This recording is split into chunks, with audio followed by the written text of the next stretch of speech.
Assalamualaikum warahmatullahi wabarakatuh. Kembali lagi di channel Aryadi Wiratama,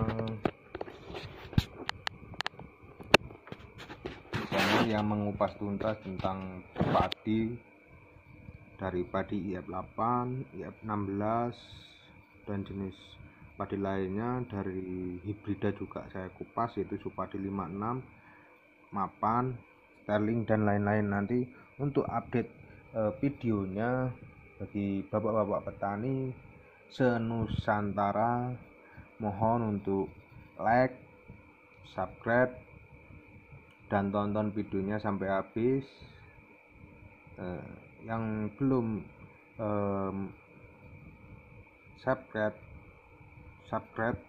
mohon untuk di subscribe dan bunyikan tombol lonceng di pojok kiri. Nah, di sini saya akan memperkenalkan benih, yaitu benih Supadi 56, yang dimana Supadi 56 ini adalah benih padi hibrida F1. F1 di sini adalah turunan pertama. Terus untuk nomor lot di sini saya pakai nomor lot yang ini. Terus masa kadaluarsanya yaitu bulan 9 2020. Nah, untuk spesifikasinya nomor lot yaitu 081920, terus daya kecambahannya 80%, kadar airnya 12%, untuk kemurniannya padi itu 98%. Nah, ini kawan-kawan, kita bisa lihat bersama di video ini. Kalau Supadi yang asli, nah ini kalau terkena sinar yaitu mengkilap ya. Untuk pengecekan Supadi yang asli atau palsu bisa menggunakan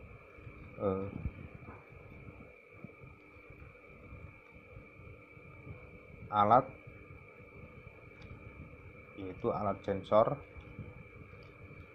uang palsu. Bisa juga di sini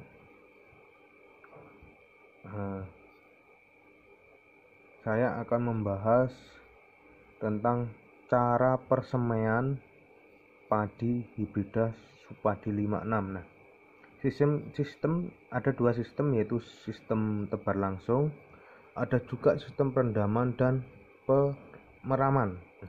Untuk sistem tebar langsung, untuk kebutuhan benihnya yaitu antara 10 sampai 15 kilo per hektar. Setelah itu kita siapkan lahan semai, air cukup, macak-macak, lembab saja. Terus tebar benih kering langsung ke lahan semai 1 kilo untuk lahan 25 sampai 40 meter persegi. Terus benih sedikit dibenamkan ke tanah dengan sapu lidi, dijaga kelembapannya. Setelah tumbuh 5 hari, maka air bisa mulai digenangi sedikit demi sedikit.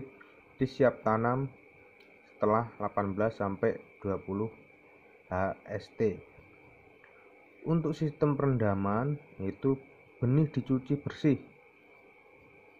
setelah itu rendam dalam air bersih 2 sampai 3 jam, kemudian dicuci lagi atau dibilas. Setelah itu rendam dalam larutan fungisida. Nah, untuk larutan fungisida di sini karena musimnya musim kayak gini, saya dapat informasi untuk benih yang sudah disebar banyak yang lonyot atau kena jamur. Karena untuk penjelasannya, karena jamur ini udah ada di dalam tanah.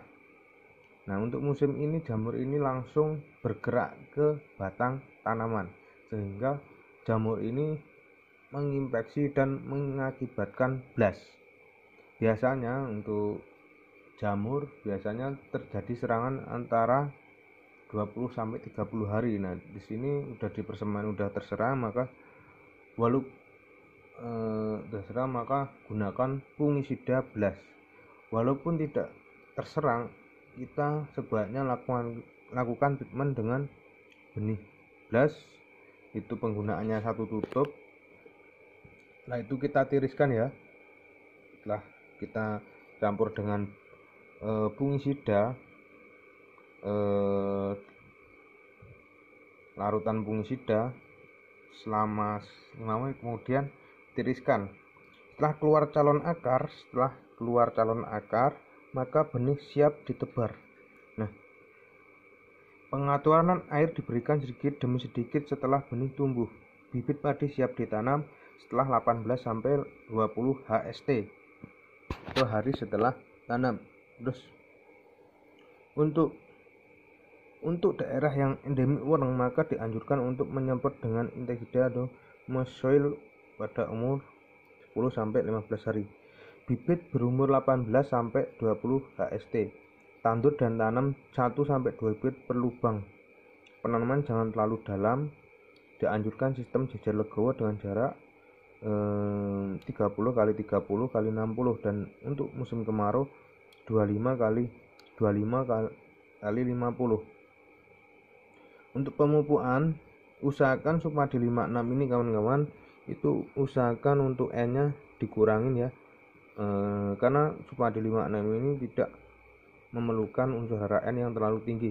Kalau bisa ditambah fosfat atau KCl-nya ya.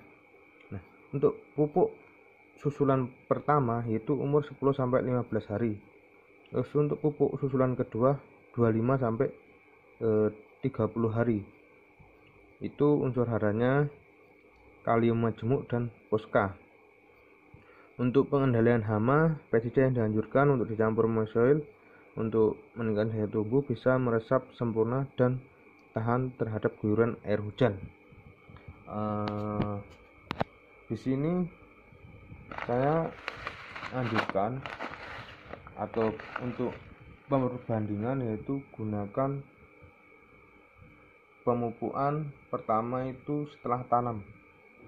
Setelah selesai tanam kita pupuk. Terus untuk kedua itu umur 15 sampai 17 hari setelah tanam kita pupuk pemupukan kedua. Ketiga itu 27 hari atau 25 sampai 27 hari itu untuk pemupukan ketiga, jangan lebih dari 30 hari.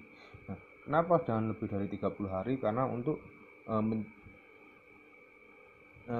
karena di waktu umur segitu padi udah mulai berbunting.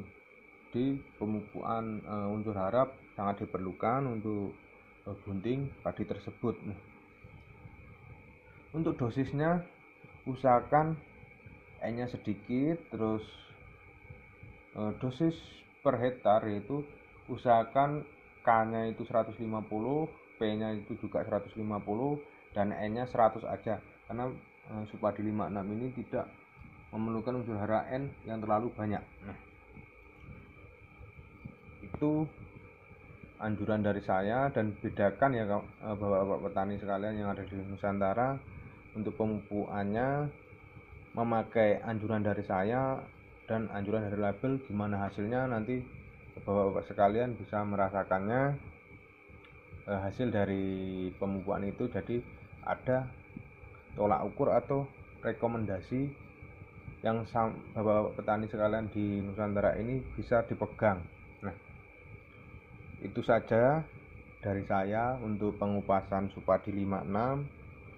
Bila ada kata-kata yang salah, saya mohon maaf. Nah, untuk mengingatkan kembali, untuk yang belum subscribe, silahkan di subscribe di channel Aryadi Wiratama, dan like dan tonton videonya sampai habis, dan bunyikan loncengnya, notifikasi loncengnya di pojok kanan. Nah, semoga ilmu yang saya berikan ini nanti bisa sampai terapkan di lahannya masing-masing. Sekian dari saya akhiri. Assalamualaikum warahmatullahi wabarakatuh.